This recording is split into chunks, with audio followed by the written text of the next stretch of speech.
এই রেসিপিটি আজ প্রথম করলাম। দেখুন এত সুন্দর হয়েছে টিফিন বাটির মধ্যে আর ভাপা করে। এই যে দেখুন কি দারুণ হয়েছে সবজিটি আজকের দুপুরের। তো হরে কৃষ্ণ বন্ধুরা, তোমার সবাই কেমন রয়েছো? আজকে সবাই ভীষণ ভালো রয়েছে। তো বন্ধুরা, এই যে সকাল থেকে ব্লগটা স্টার্ট করলাম। এই যে সকালবেলা একটু গুলা রুটি করে দিলাম, ভগবানের আগে দিয়ে দিই দুইটা বানিয়ে, তারপর অনুরাধারে বানিয়ে দিই, অনুরাধারে এই যে ছোটো ছোটো করে দিয়ে দিই।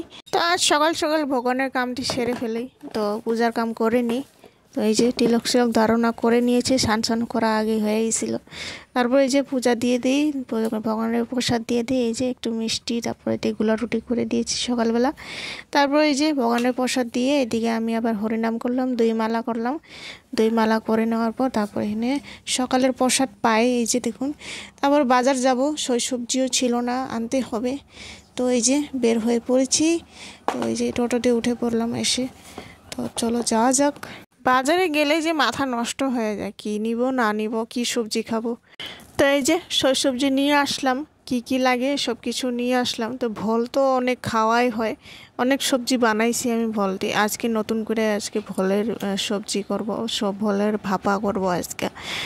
তো কি কি ছিল না সব কিছু নিয়ে আসলাম। তো এই যে অল্প অল্প করে নিয়ে আসলাম, কেন কাঁচা সবজি বেশি দিন থাকে না, অল্প অল্প আনাই ভালো, কারণ একটা সবজি আর 2-3 দিন আর খাওয়া ইচ্ছা করে না।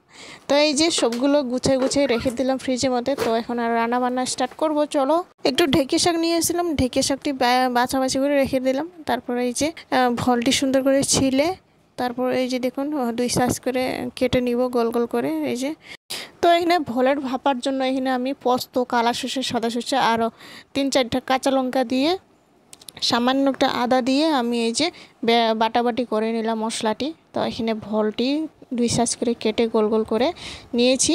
তারপর এই যে একটু লবণ, তারপরে একটু কালা সর্ষে দিয়ে, একটু লবণ দিয়ে, হলুদ দিয়ে, তারপর এই যে সুন্দর করে একটু লাল লাল করে ভেজে নিয়ে নেব প্রথমে কড়াইয়ের মধ্যে।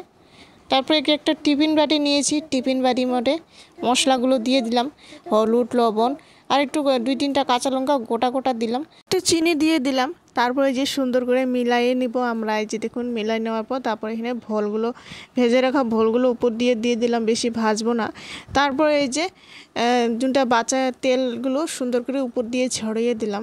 তারপর এই যে উপর দিয়ে টিফিনের ঢাকনাটি দিয়ে দেওয়ার পর তারপর এখানে কড়াইয়ের মধ্যে একটু জল আগের থেকে উতল করে রেখে দিয়েছিলাম। এই যে দেখুন গরমও হয়ে গেছে।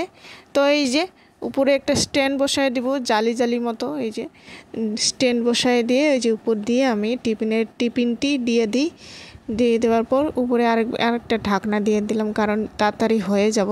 20 মিনিট মতো রাখতে হবে। তারপর এই যে 20 মিনিট মতো রেখে একটু রেস্টে রেখে দেবো ঠান্ডা হওয়া পর্যন্ত।